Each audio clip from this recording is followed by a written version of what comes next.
Hi అండి, welcome back to our channel అమ్మ చేతి మధురం. ఇవాల్టి వీడియోలో స్పెషల్ రెసిపీ ఎంతో కమ్మగా హెల్దీగా ఉండే వెల్లుల్లితోటి రసంని ఎలా ప్రిపేర్ చేయాలో ఇవాల్టి వీడియోలో చూసేద్దాము. చాలా టేస్టీగా ఉంటుంది. వేడివేడి అన్నంలో ఈ రసం కనుక కలుపుకొని తింటే అస్సలు మిగిల్చకుండా అంతా తినేస్తారు. ప్రిపరేషన్లోకి వెళ్ళిపోదాము. ఇక్కడ నేను 2 టొమాటోస్ తీసుకున్నాను. పైన కొంచెం బ్లాక్గా ఉంటుంది కదా, అది తీసేసి ఈ 2 టొమాటోల్ని చేత్తోనే మ్యాష్ చేసుకోవాలి. మిక్సీ జార్లో వేసుకొని పేస్ట్లా కాకుండా మనకి రసంలో గింజలుగా ఇలా టొమాటోని మ్యాష్ చేసుకోవాలి. చేత్తో మ్యాష్ చేసుకున్నది యాడ్ చేసుకుంటే చాలా టేస్టీగా ఉంటుంది. చూసారు కదా, వీడియోలో చూపించిన విధంగా మ్యాక్సిమం వీలైనంత మ్యాష్ చేసుకున్నాను. 10 వరకు వెల్లుల్లి రెబ్బలు కూడా తీసుకున్నాను. ఇవి యాడ్ చేసుకోవడం వల్ల రసం మంచి ఫ్లేవర్ ఉంటుంది. రసంలోకి ముందుగానే ఉడికించుకొని కందిపప్పుని రెడీ చేసి పెట్టుకుంటే మనకి ప్రాసెస్ అనేది చాలా ఈజీగా ఉంటుంది. గ్యాస్ ఆన్ చేసి రసం ప్రిపేర్ చేసుకునే బౌల్ పెట్టుకొని లైట్గా దంచి పెట్టుకున్న వెల్లుల్లి యాడ్ చేసి 1 గ్లాస్ వరకు వాటర్ యాడ్ చేసుకొని మూతతో క్లోజ్ చేసి 5 నిమిషాల పాటు బాయిల్ చేసుకుందాము. 5 నిమిషాల పాటు వెల్లుల్లి బాగా వాటర్లో మరిగిన తర్వాత మూత తీసి ఇందులో 1 స్పూన్ వరకు జీలకర్ర యాడ్ చేసుకుందాము. వెల్లుల్లిని డైరెక్ట్గా యాడ్ చేసుకోకుండా ఇలా లైట్గా దంచి వేసుకుంటే వాటర్లో బాయిల్ అయ్యేటప్పుడు వెల్లుల్లిలో ఉన్న జ్యూస్ మిక్స్ అయ్యి రసం చాలా రుచిగా ఉంటుంది. ఇందులో 5 నుంచి 6 వరకు మిరియాలు కూడా వేసుకొని మూతతో క్లోజ్ చేసి 2 నిమిషాల పాటు మరిగించుకుందాము. మూత తీసి ముందుగానే మ్యాష్ చేసి పెట్టుకున్న టొమాటోని కూడా యాడ్ చేసుకుందాము.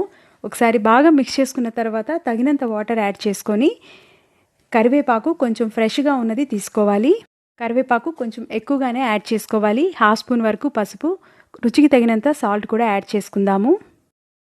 కొంచెం కొత్తిమీర కూడా యాడ్ చేసుకొని కలుపుకోవాలి. ఇప్పుడు మనకి రసంకి ఎంత వాటర్ అవసరం అవుతుందో అన్ని వాటర్ తగినన్ని యాడ్ చేసుకొని కలుపుకొని మూతతో క్లోజ్ చేసి 6 నుంచి 7 నిమిషాల పాటు మరిగించుకుందాము. ఇలా మరిగించుకునేటప్పుడు 3 స్పూన్ల వరకు హోమ్మేడ్ రసం పౌడర్ యాడ్ చేసుకుంటున్నాను. మీకు ఈ రసం పౌడర్ లింక్ కావాలంటే డిస్క్రిప్షన్ బాక్స్లో ప్రొవైడ్ చేస్తాను. మీకు అవసరమైతే ఒకసారి చెక్ చేయండి. ఇందులో 1 స్పూన్ వరకు కారం కూడా యాడ్ చేసుకొని 4 నుంచి 5 స్పూన్ల వరకు కందిపప్పు పేస్ట్ యాడ్ చేసుకుంటున్నాను. మీకు రసం కొంచెం పల్చగా కావాలి అనుకుంటే 4 నుంచి 5 స్పూన్ల వరకు సరిపోతుంది. కొంచెం చిక్కగా కావాలి అనుకుంటే మరొక స్పూన్ వరకు ఎక్స్ట్రాగా ఈ కందిపప్పు పేస్ట్ని యాడ్ చేసుకోవాలి. ఒకసారి బాగా మిక్స్ చేసుకుందాము. మూతతో క్లోజ్ చేసి బాయిల్ చేసుకుందాము. ఈ రసం బాయిల్ అయ్యేలోపు మనం పోపు కూడా ప్రిపేర్ చేసుకుందాము. 1/2 టేబుల్ స్పూన్ వరకు కరిగించుకున్న నెయ్యి కానీ ఆయిల్ కానీ యాడ్ చేసుకొని 1/2 స్పూన్ జీలకర్ర, 1/2 స్పూన్ ఆవాలు యాడ్ చేసుకొని లైట్గా ఫ్రై చేసుకున్న తర్వాత ఎండుమిర్చి యాడ్ చేసుకుందాము. గ్యాస్ ఆఫ్ చేసుకొని ఈ పోపుని రసంలో యాడ్ చేసుకుందాము. మీకు ఇష్టమైతే ఇంగువ కూడా యాడ్ చేసుకోవచ్చు, మంచి ఫ్లేవర్ ఉంటుంది.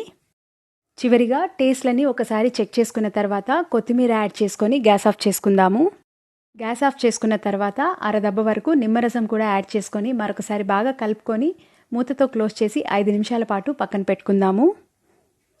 5 నిమిషాల తర్వాత మూత తీసి చూద్దాము. చాలా మంచి కలర్ కూడా చేంజ్ అవుతుంది. మనం రసం పొడి యాడ్ చేసుకోవడం వల్ల, కందిపప్పు పేస్ట్ కూడా యాడ్ చేసుకోవడం వల్ల ఫ్లేవర్ చాలా బాగుంటుంది. మీరు కూడా ఖచ్చితంగా ట్రై చేసి చూడండి. మీకు ఈ రెసిపీ నచ్చినట్లయితే మర్చిపోకుండా అమ్మ చేతి మధురం ఛానల్ని సబ్స్క్రైబ్ చేయండి. మీ ఫ్రెండ్స్ తోటి, రిలేటివ్స్ తోటి షేర్ చేయండి. ఒక లైక్ చేసి పక్కనే ఉన్న బెల్ ఐకాన్ని ప్రెస్ చేస్తే మీకు రెగ్యులర్గా నోటిఫికేషన్స్ వస్తాయి. ఆల్ అని ప్రెస్ చేయండి, డైలీ అప్డేట్స్ కూడా వస్తాయి. Thank you.